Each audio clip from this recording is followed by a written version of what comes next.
Hey, what's up, YouTube world? It is your girl, Dana Monet, here again to recap for the very last time, I think, American Idol Season 15, the farewell season.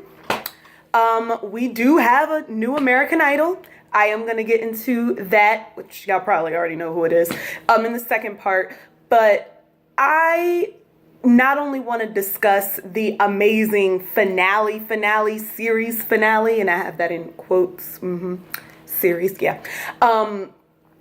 But I also want to discuss the top two performance finale because I feel like the contestants this season got short shafted a lot and a lot of the focus went to other things other than the contestants. So I'm going to pay homage to the contestants and discuss the contestants for this season first because I think that they're owed that.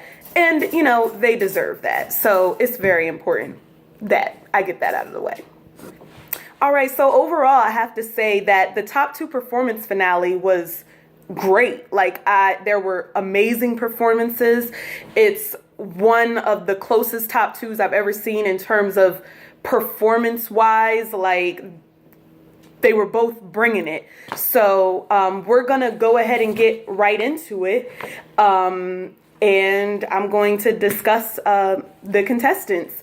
Now, all three, meaning Dalton, LaPortia, and Trent, got to sing their winning single. Had they won, this would have been their single, and this is the one that's available for iTunes. So I thought that was nice that they allowed all three to sing because last season they eliminated Jax at the top of the show. She had prepared 3 songs, including the single. Didn't get to sing anything, didn't even get to see people. Heard the curtain was down on her. I thought that was very, very, very jacked up that they did her like that. So I'm really, really happy that they at least had everybody sing. He got a proper send-off. Dalton did.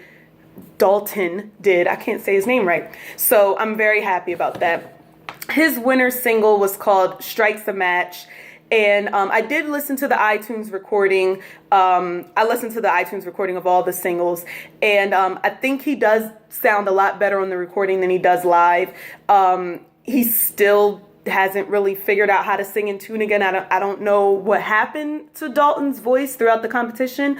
But I will say the song was very Idol coronation-y. It had that energy, but it also had the energy that works with the type of artist that he is. I did feel like the band drowned him out, but there was a lot of that going on the top two performance night and the finale. Actually, there's been a lot of that going on the entire season.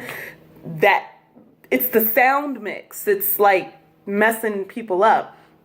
So, but hey, he finished third, and that's admirable. I think that, you know, I could talk about how I wish that other people would have finished third, but the bottom line is that I got the top two that I wanted to get.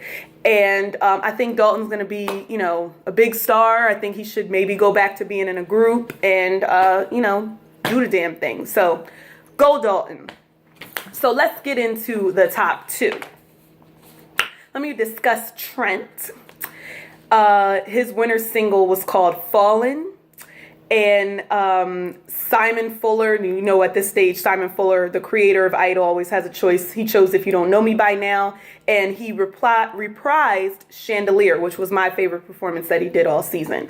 I think that Trent killed it in his finale performances. I enjoyed his single. His single was very different than any of the coronation singles I've ever heard. It was more like just ready for like top 40. Like it wasn't like a triumphant, like, this is my now type of song. It was just like a regular song that would be a single, that would be on the, you know, on his album, that would be played on the radio. And I thought that was interesting that they went that route. And fun fact, Keith Urban was actually a co-writer on that song. And I love the way he sang it. I think he did a better job singing it live than he did on the recording. I think Trent is a better live performer than on the recording, which is perfectly fine. That might actually be better. You know, I didn't love If You Don't Know Me By Now as much, but he was definitely going for it. He was definitely like, he was singing. Even though he wasn't landing everything that he attempted, he was still singing. And I can appreciate that. Chandelier, it's crazy because he just did it like 2 weeks ago and it was amazing. And it was also amazing when he reprised it again. He's so delicate with the song and he just completely draws you in. There is a little part in the song that he sings, and he did this both times when he sang the song. He goes like, tears as they try, or something like that. It was like weird. So that always throws me off. But other than that, my eyes are glued when he's singing Chandelier. So, you know, Trent was coming, guns blazing. And then you have LaPortia Renee. Her winner single song was called Battles. Simon Fuller's choice was A House Is Not a Home. And her reprise was Diamonds. I so love LaPortia on Top 2 Performance Night. I wasn't actually crazy about her single, though. I actually liked the recording of it, and I liked the song. That again, Battles was a very triumphant song. It fit like her like journey and her history, like being, you know, a victim of domestic violence and coming out of that and everything. You know, it fit her. Like, it was very suitable to her. I think that the band, that sound mix, it was drowning her out. I blame the band because it was affecting her pitch.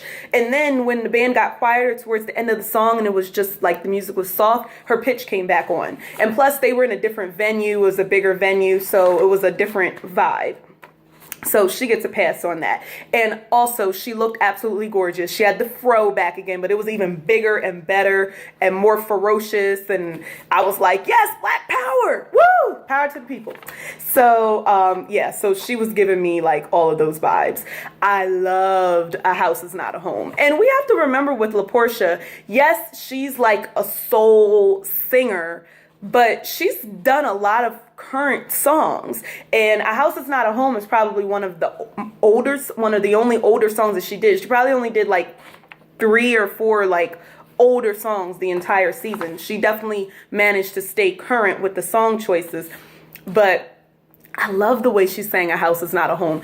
I wish she had more time. That's the only thing about that song. That song is so long that I hate it being shortened to this minute 30 or 2 minutes.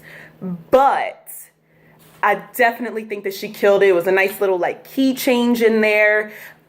She just did a lot of different things with the melody, took liberties with it, and it's a really hard song to sing, and she definitely delivered. There was the part when Luther goes, I know the song was originally by Dionne Warwick. I know, I get it, but Luther is my version. So I'm gonna, this example is based off of Luther's version. The part where he goes, with, I really wanted her to do that because she has such an amazing lower register that I just wanted it to she could so have done that. So that was the only thing that was missing from that particular performance that I wanted her to do. But otherwise, A+. And then she reprised Diamonds, which was my favorite performance of hers all season. It was her standout performance of the season. And every time she sings it, she cries. She makes everybody else cry. It's just an amazing song for an amazing moment. And honestly, I don't know what happens or what comes over LaPortia when she sings Diamonds, but it's unlike any other song that she sang on the show because it's like something takes over her. And I mean, she was shining bright like a diamond. She was just all like decked out in bedazzled jewels. Like, I loved it. But it's something about her voice and the way that she approaches the song that is so magnetic and so electrifying. And she did a couple of things differently than what she did the first time, because I remember that first performance a lot. And she just killed it. She really, really did. I genuinely thought that performance was going to win it for her. Like, I really, really did. I was like, she slayed and I'm done. Like, I really, really thought that was going to do it for her. I really, really did. But that was Top 2 Performance Night. It was short and sweet, great performances. Mississippi Duel, Mississippi in the house, Southern people, the top 2 that I wanted, you know, ever since the top 10, basically.